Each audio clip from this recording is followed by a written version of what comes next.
Hey everyone.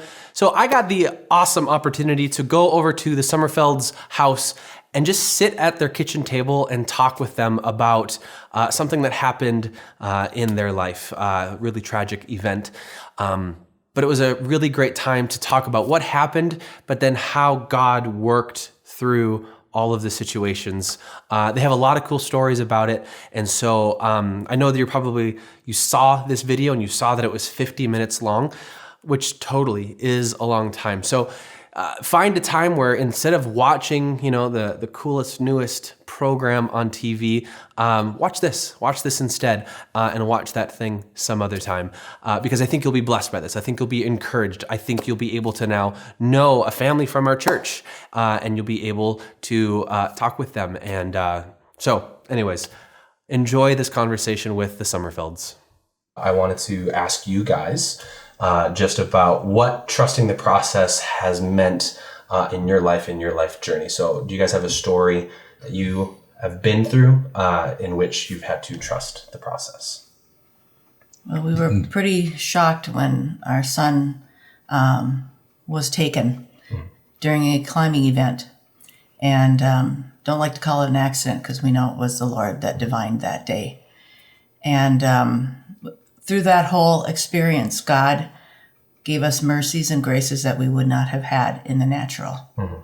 And when you speak of people telling you things that God impressed in their minds, that was something else that happened where two people came through the visitation line before the funeral saying, God has impressed me that he took your boy's spirit before fear and before pain. And they used the same words, but were, many people apart. And when I expressed that to, I expressed to Chris Harkness, who was there with him, that the autopsy person and the funeral home thought it was odd. There was no swelling on his body. And Chris said, well, then I know what happened. I didn't tell him about the two people at the visitation, but he said, now I know what happened. I said, well, what happened? He said, when I watched him fall, he fell a free fall like a rag doll. He didn't yell. He didn't grab for anything. His body just went. And he said, God must have taken his spirit at the top before fear and before pain. Yeah. The same words, three different people, hadn't talked to each other. Wow. And that was just such a comfort that the Lord would speak to us in that way. He gave us many mercies and graces. We never went through the anger stage of grief. And we've talked many times of, we don't know how people go through this without God. Right. And because, these other things came out, and we look back at them. But if we didn't have that base of the process and trusting God and his process, we probably wouldn't have seen that or whatever. And so, if you don't have trust in God before this stuff happens, I just don't know how people do that. This starts when we got the phone call, and we were down in the cities that we got the phone call from her cousin. No, your Glenn. Yeah, Glenn. My brother-in-law. Yeah, your brother-in-law. And he was just beside himself how to tell us, and finally he had to come out and say that he died rock climbing. And okay, so now we drop all our plans of what we were going to do. Right. We were going to Chanhassen, and now was the start of the drive home. And I was totally in denial because I thought, no, he's still alive. He's in the hospital or doing this. And I thought that the whole way home until we walked in the door. We were in this house and there were all kinds of people here, and so then it hit for me. Our other son was home. He was going to practice with another friend to do a wedding. And our daughter was with us because she was going to say goodbye to a friend in the Twin Cities before she moved to New York. She had just graduated from college in May. And Stephen had just graduated from high school. And that was the last summer they were all here. It was a wonderful summer. Yeah. And And so we all went our separate ways. Stephen came and kissed me goodbye on the deck here when his friends came to get him, and Dan said goodbye to him at the car there, and then we didn't know that was our last goodbye. Right.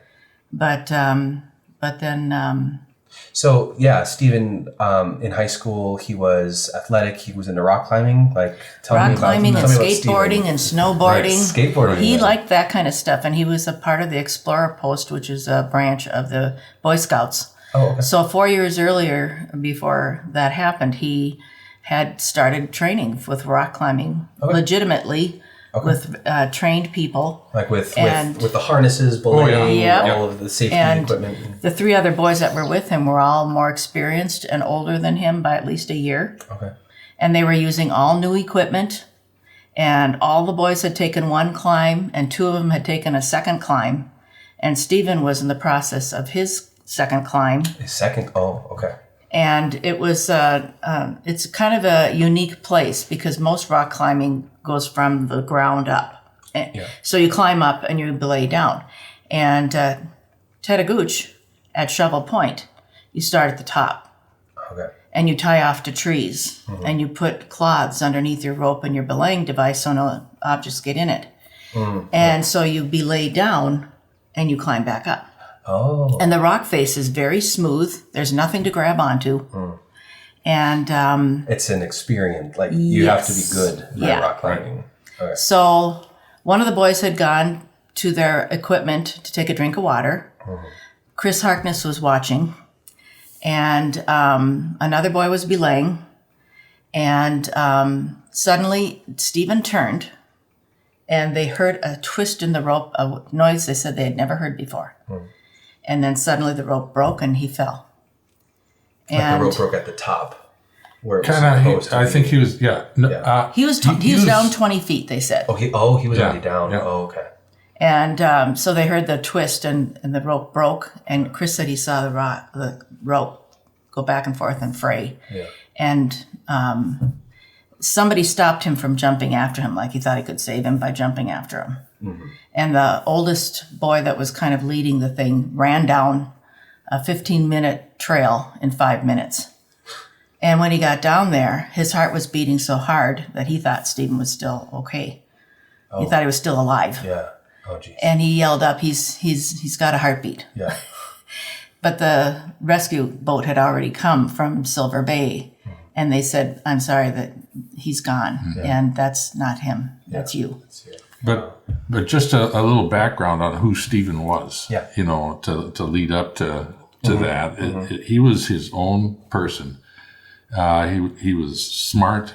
He was fearless. He was in really good shape and everything like that. And he just did what he thought he wanted to do at that particular time.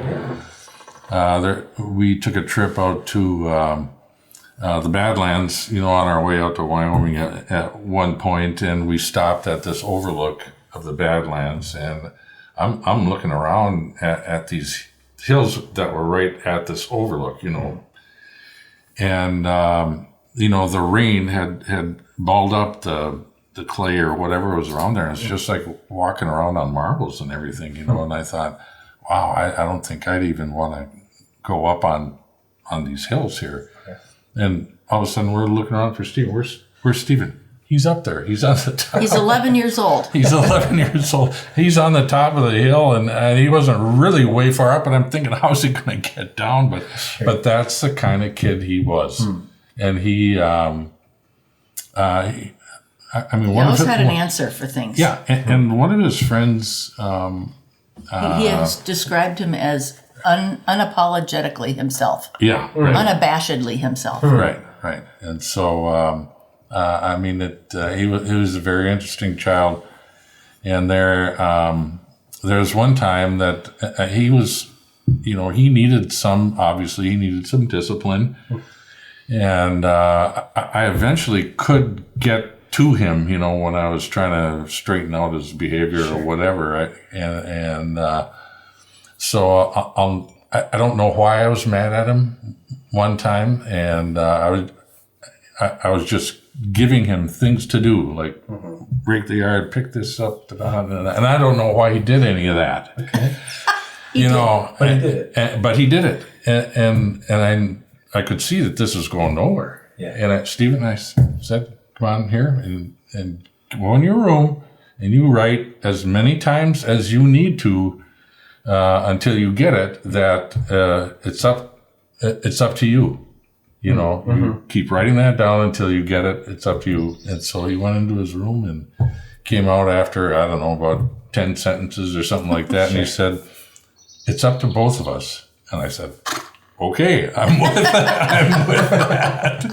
You know. Wow. But yeah. So, you know, obviously we had some moments with Stephen, but I could eventually kind of get to him, you know, and he suffered with this kind of skin disease, a Coxsackie virus.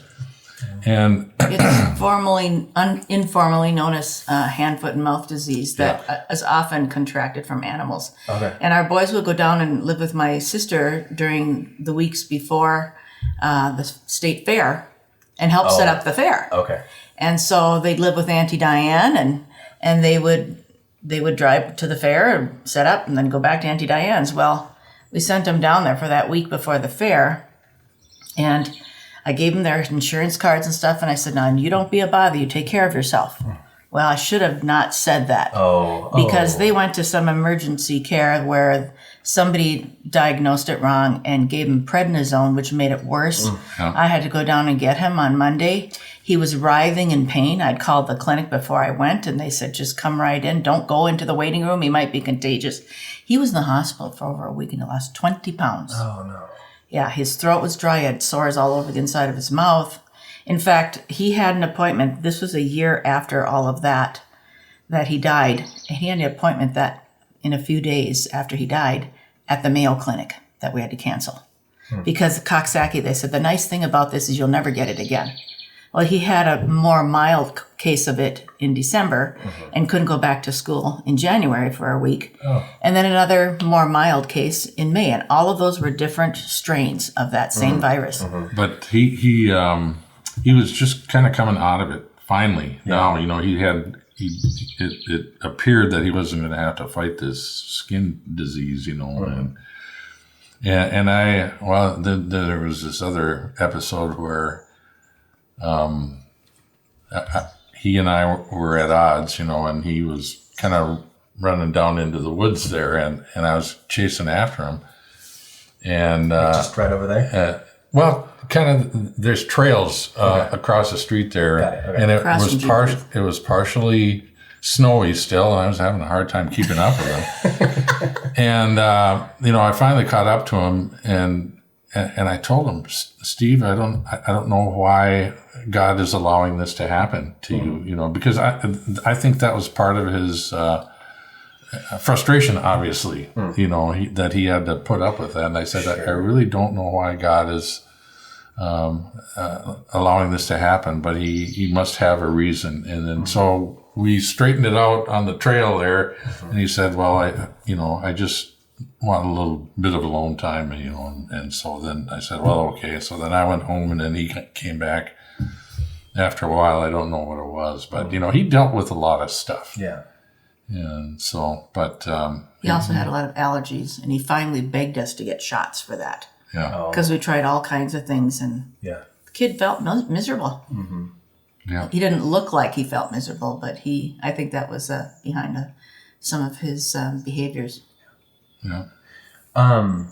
Yeah. So to go ahead and just tell me about what happened after the climbing incident. How did For you, us? Yeah, for you guys. Well, when we got home, like I say, there were a lot of people here, and obviously they were very nice to come here and trying to console us and everything, but it got to be a long time that we didn't even have time to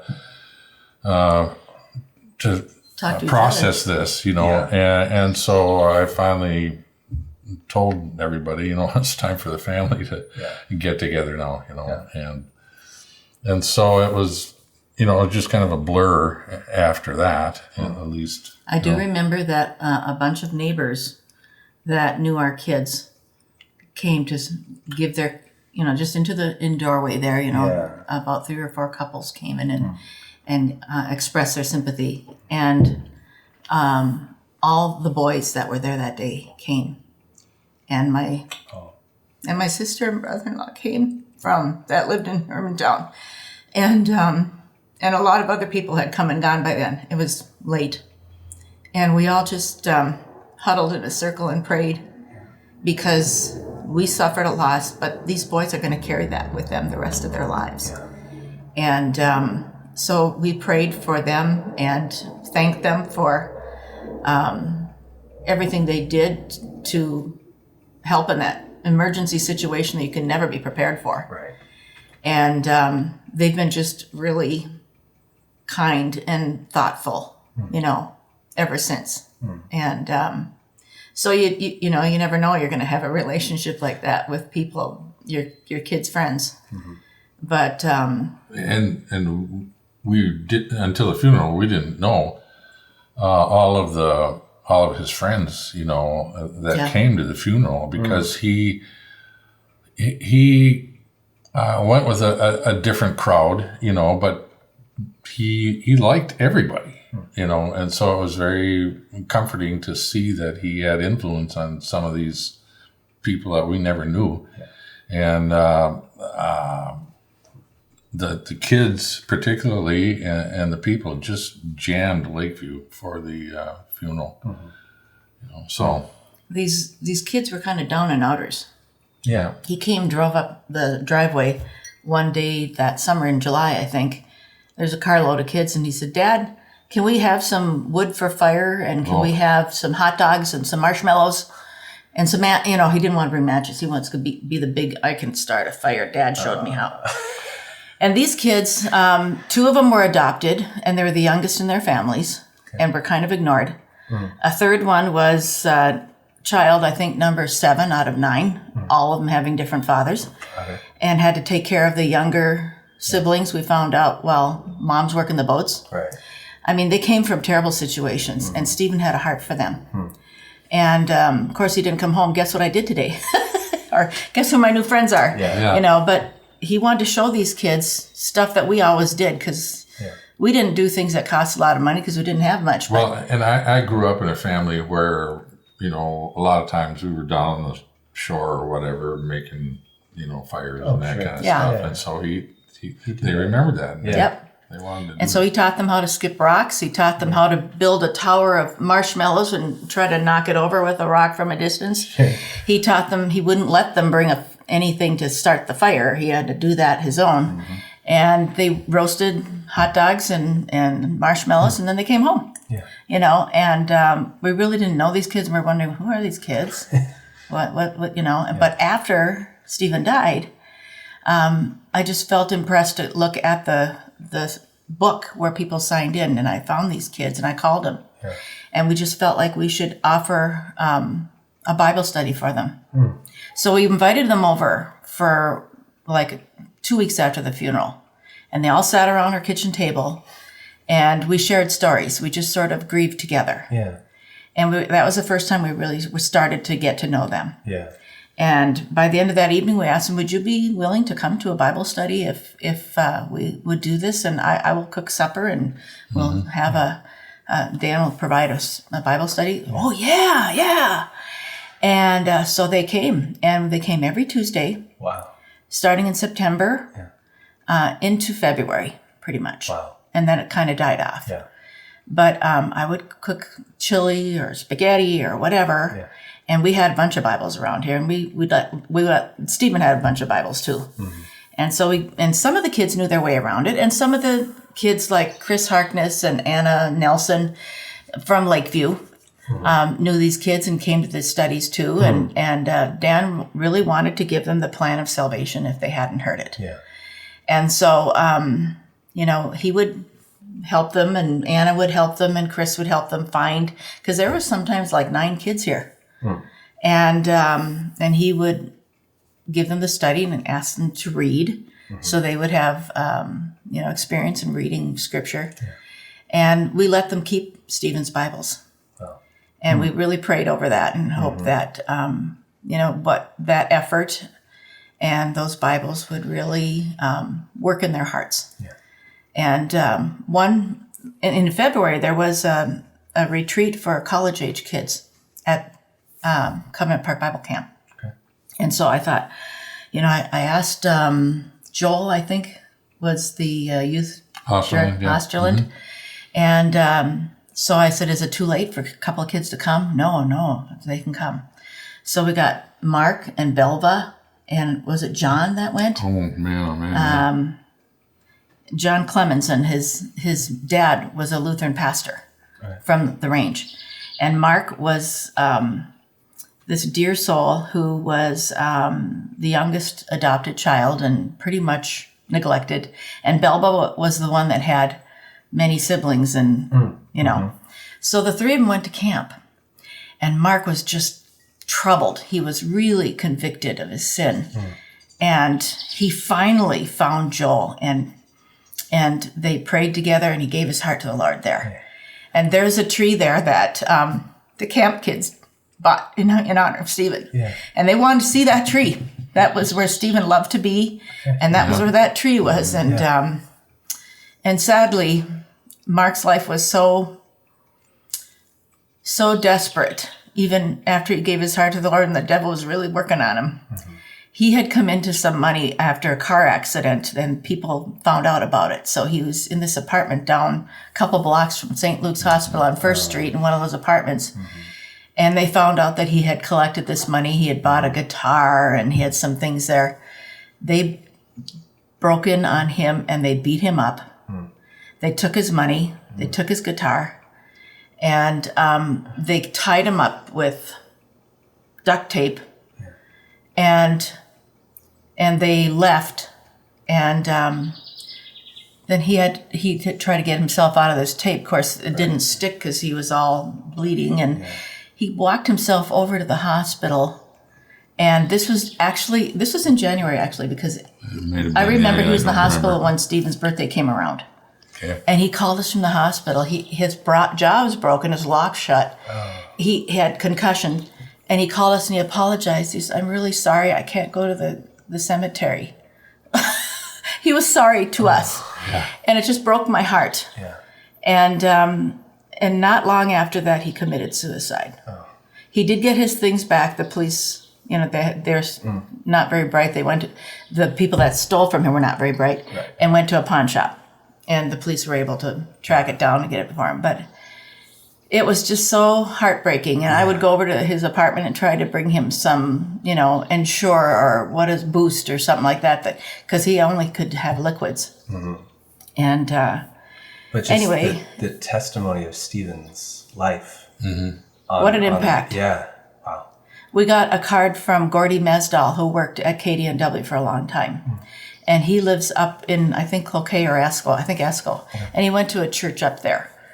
And he told me that one girl was really touched by Stephen. At first, she was angry with God for taking him.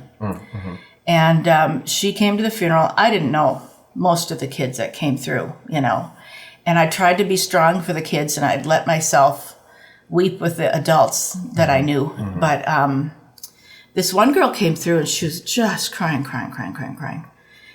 And I just put my arms around her. I said, why are you crying? I said, we know where he is. And we know we'll see him again. And then I thought later, what a stupid thing to say. You're his mother. He's right behind you. And you're saying, why are you crying? And I thought, Holy Spirit, use that, because I don't know what to say. I don't have the words.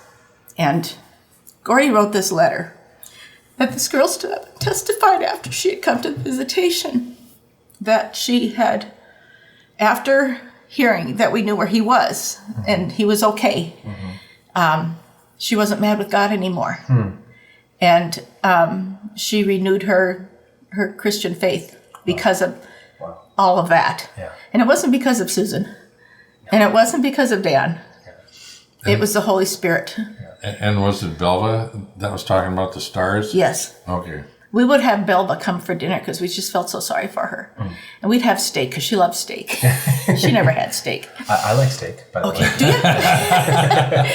So she would come and she would tell us things. And she said, I once asked Stephen, do you believe the Bible? And she said, most people think about it for a minute and say, well, no, or some of it. But he answered right away and said, yes, I do. And then she asked him, what do you think about the stars and the zodiac and what the stars can tell you? And Stephen answered, I don't believe in the stars. I rather believe in the one who created them. Sound like a direct quote from this guy. It really did. Yeah. I mean, it was just so comforting to hear what these kids experience with Stephen's life. And at the time, Steve was the only one that got baptized. All of our kids were baptized as infants. Okay. You know, in the Lutheran church. Okay. Right. But he and his buddy were going to go down to the Y. This was at Lakeview. He was almost 12. And so he and his buddy they had made up their minds that they were going to get baptized. Well, his buddy bailed out and Steve went on with it. He went through with it. Yep.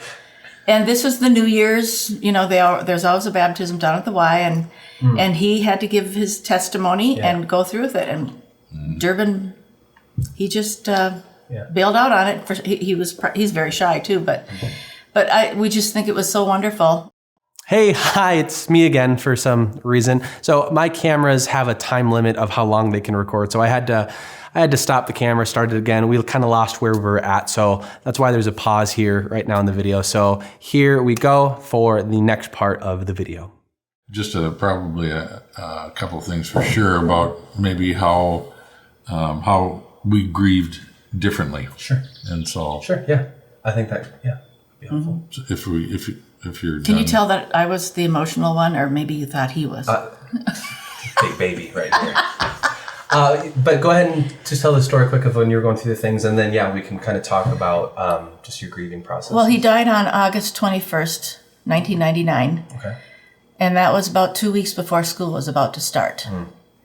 And this was, I was just, I believe I was starting my second year at Ordine and teaching orchestra.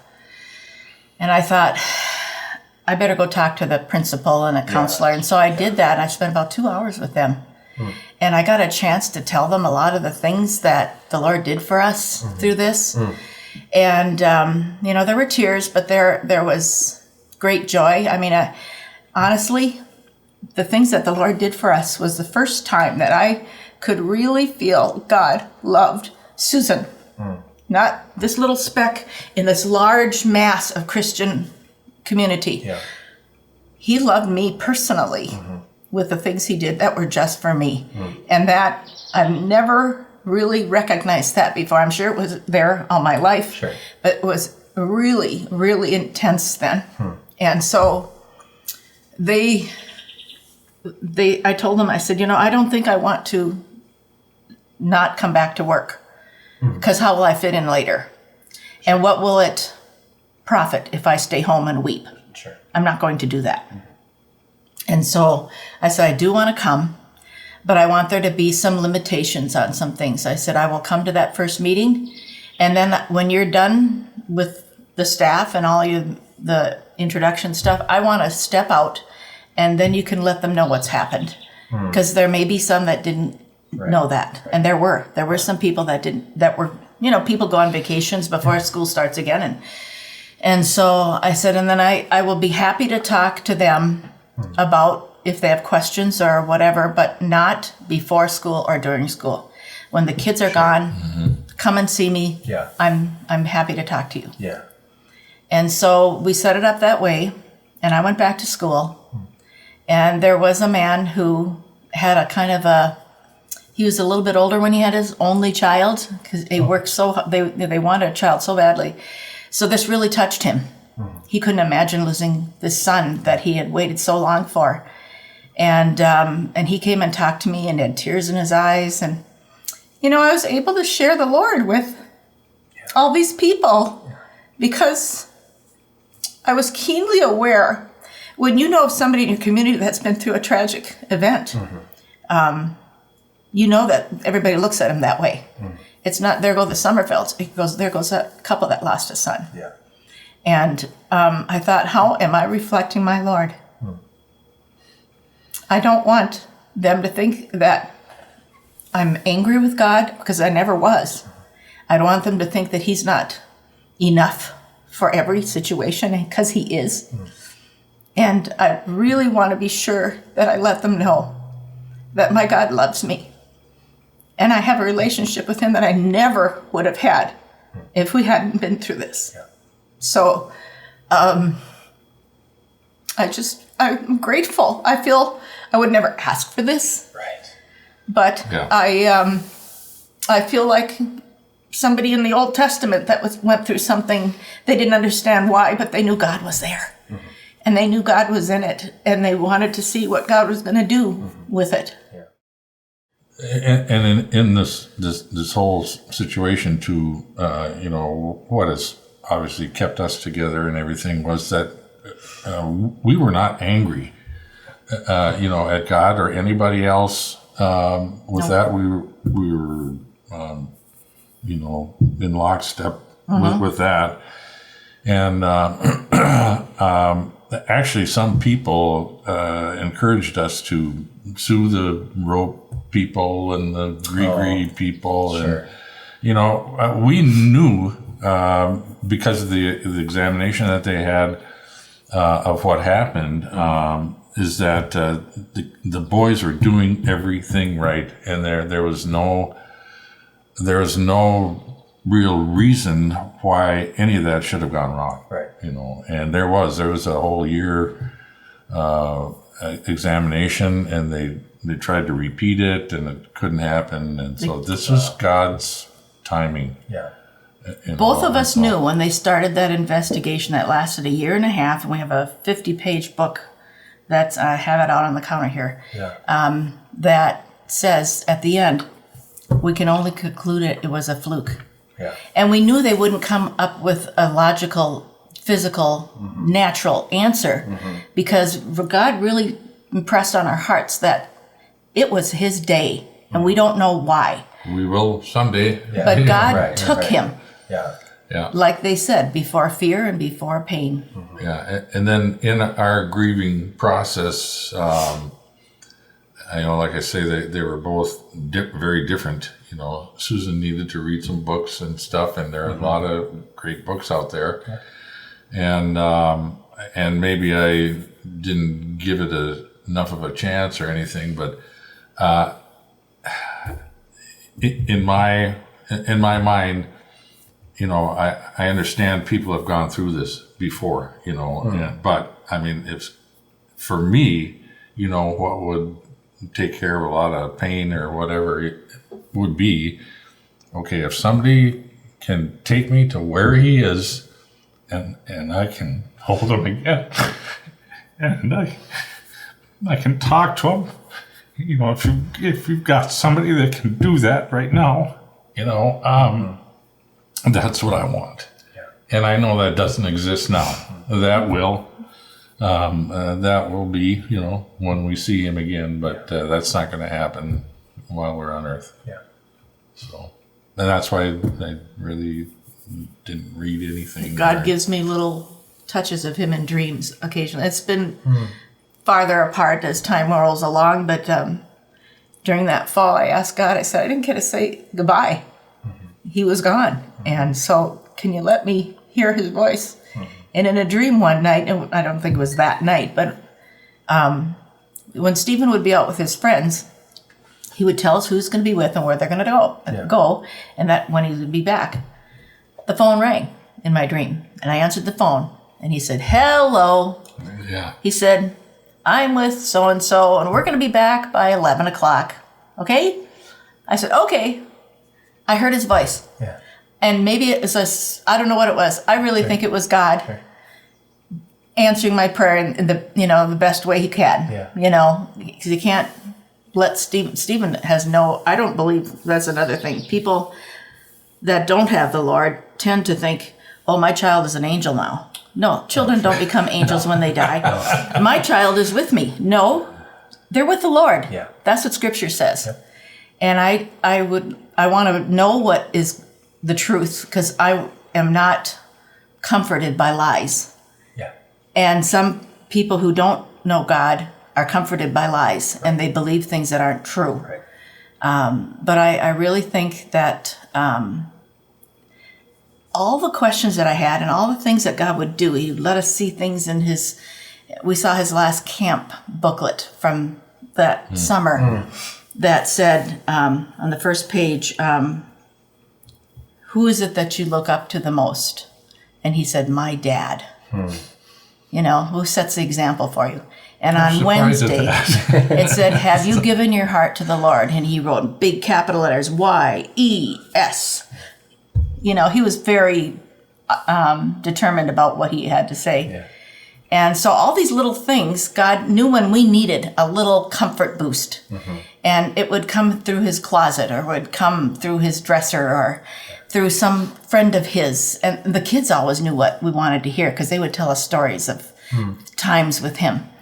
But the recurring theme that came to me all that fall, because I cried almost every drive home from school for a while, was, Stephen is with me, and I am with you.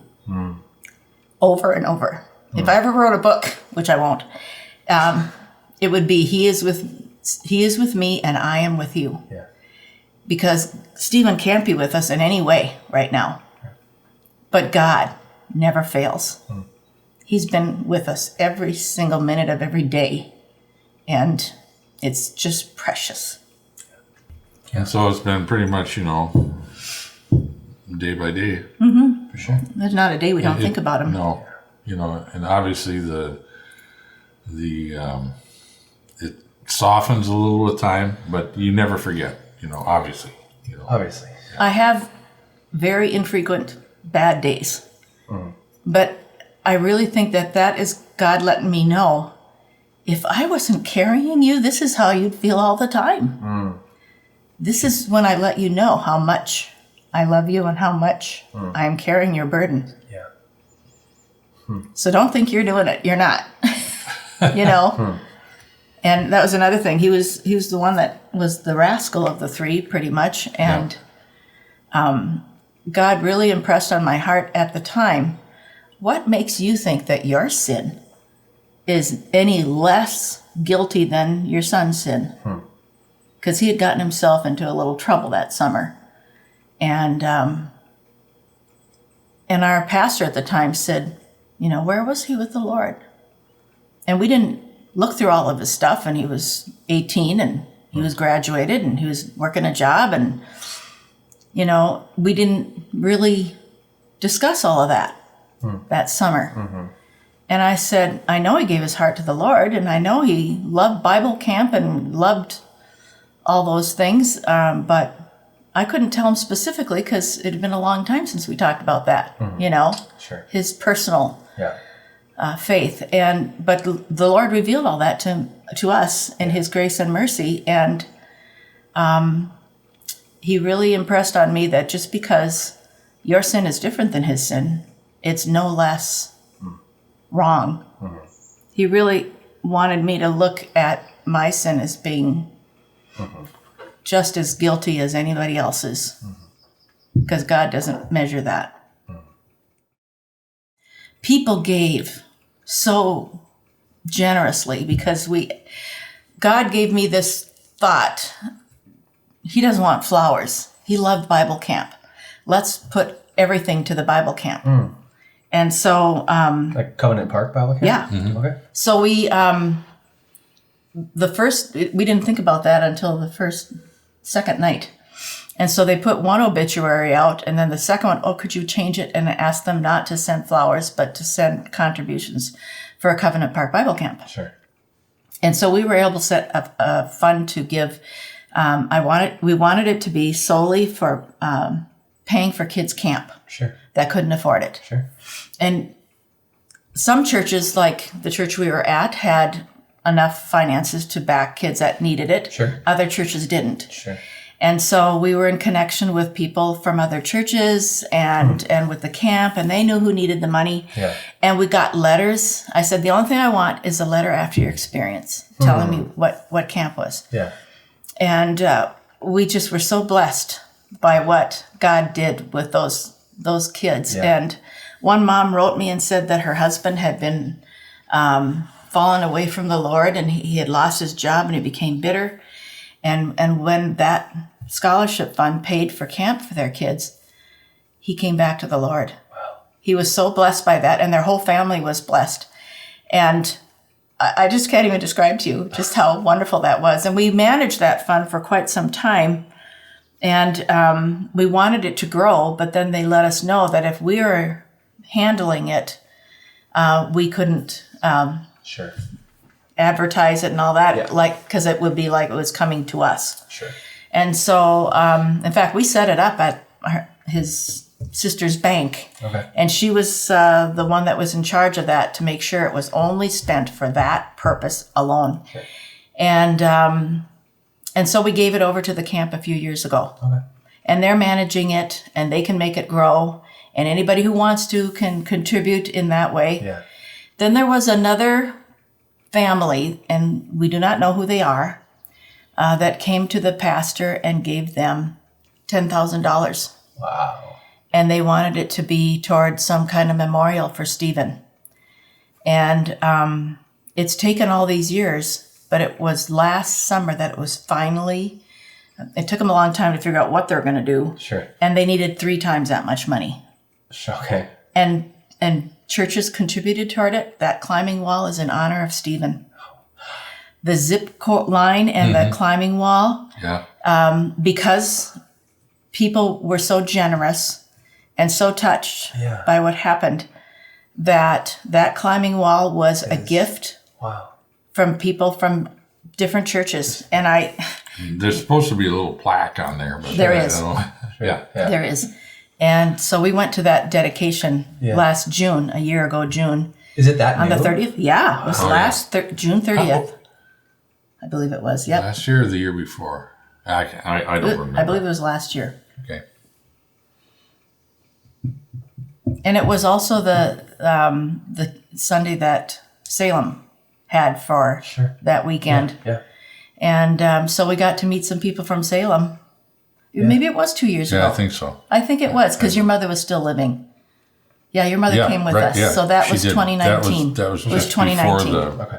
Pandemic. So, that we were through this entire experience from day one. Yeah. We've been so honored by people's generosity in their prayers, in their contributions. They're willing to give of themselves so much. Yeah. It's just all been overwhelming. Wow. And people are willing to tell you the things they've been through if you've been through something. And some people don't have a death, but they have a child that'll never be well. Yeah. They have what I call a living grief. Yeah. And it can be just about anything that they know without a miraculous touch of God is not going to change. And so we've been aware of those things more than ever since. Well, you find out how many other people have been in the same situation. Have been hurt. Not exactly, obviously. Sure. But they've lost a child or several children. Thank you guys for sharing. Sure. Well, hopefully, people can use this. Yeah. Absolutely. So I decided to end the video right there, and I hope that you guys are encouraged. I hope that you can see the faithfulness of God in their life, and then you can make it a part of your life too. So really looking forward to possibly doing this again with somebody else, and I'll see you guys next time.